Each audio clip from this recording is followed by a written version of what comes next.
Well, I was on my way home from work one night, and I drove past a used car lot on Pondella Road here in North Fort Myers. And the silhouette of this truck, it just caught my eye. I turned around, went back. It was really dark, so I really couldn't get a good feel for the truck other than it had big round fenders and the lights sat on top of those fenders with running, and it had running boards. Mm-hmm. So I went home and I told my wife that, hey, I just spotted this truck. I'm going to take tomorrow off, or at least part of the day, and go over and look at it. So called in the next morning. I called into work, went over to the car lot, and struck a deal with these guys, put a deposit on it, and went back the following day and purchased that vehicle. That was in 1981. I guess the interesting thing about it being a Dodge was that the family in Pennsylvania, where I used to spend my summers, they were all Mopar people. Mm-hmm. And so as a child, you know, I was always exposed to older vehicles. Grandma always drove a used car, probably at least 10, 15 years old, and they were always some sort of Mopar product. So anyway, the truck, you know, it had all the elements that I thought, you know, really make a very classic sort of pickup truck. And so that's how I came upon owning the vehicle itself. What else could I tell you? All right. Mike? Well, then Yeah. what happened from Well, from 1981? I well, mean, well, obviously yeah. we're in 2017 Yes, now. okay. That All that right. truck had Right. another life after that. All right. But I can't believe you Yeah. took a day off of work just to go buy a truck. Well, you know, I mean, when you think about it, there's a lot of Dodges and Chevys out, or excuse me, Fords and Chevys out there, and you don't really see a lot No. of Dodges or Plymouths, you know. And rarely ever on a used car lot. So anyway, so purchased the truck. I was at that time driving a 1976 International Scout. I ended up selling that. This truck became my daily driver. And, you know, again, the truck was kind of beat, but I still could get around in it. And so I drove that. It was a daily driver for about 9 years. And so when both of my daughters, this is my daughter Erin here. I came around in 1981 too. So you she and the was- truck yeah, arrived at the yeah, same time? Pretty much. So when Was there when- anything about the truck in Aaron that we No. should know? No. Okay. But so it became a daily driver, and then when Erin here, and then my other daughter Sarah, who's a few years younger, when both of those girls started daycare, I actually drove those girls to daycare every day until they actually started kindergarten, first grade. So, you know, the girls there, and that's part of the attachment of this truck here, is Right. because, you know, they both have always known that truck. Yep. You know, it's just always been. It's like a member of the It- family. It is. Yeah.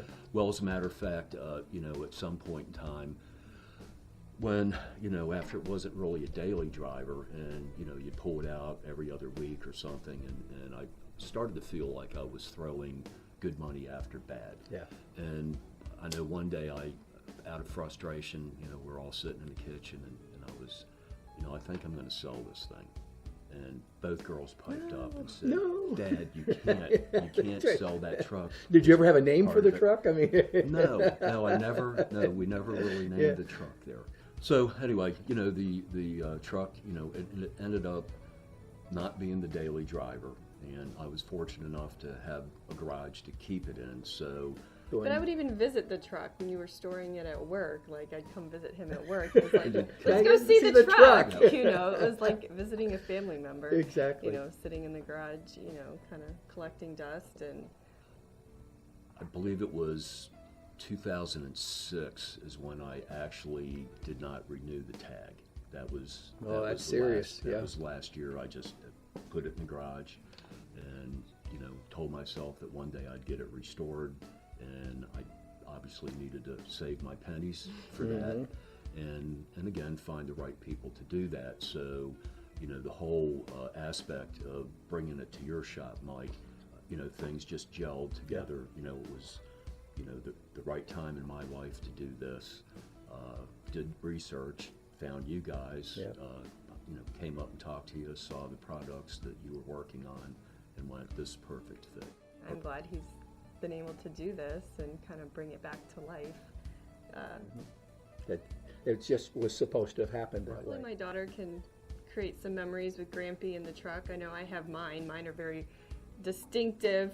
What, you know, Dad talks about taking us to school, and I just remember there was a hole in the floorboard near the gear shift, and I just remember I would watch that road whip by and the yellow white line fly by, and that's like my memory. But I just love when we stumble across family photos and the trucks in the background and stuff like that.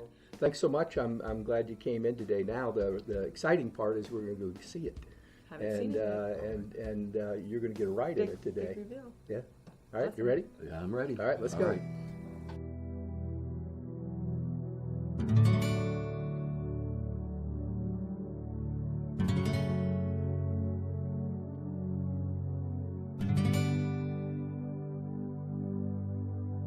Well, I didn't know if it was a male or a female. It could be either one.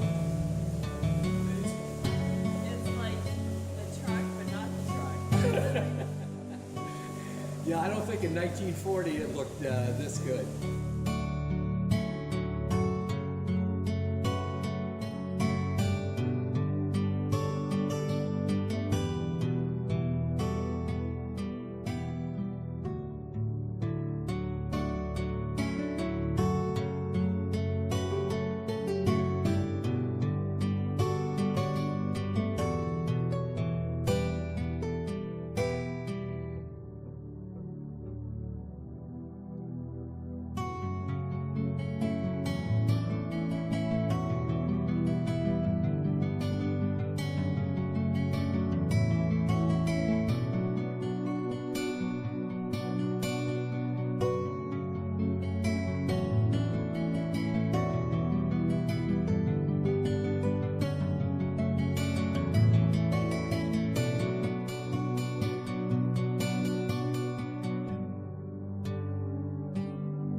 Man, I just can't believe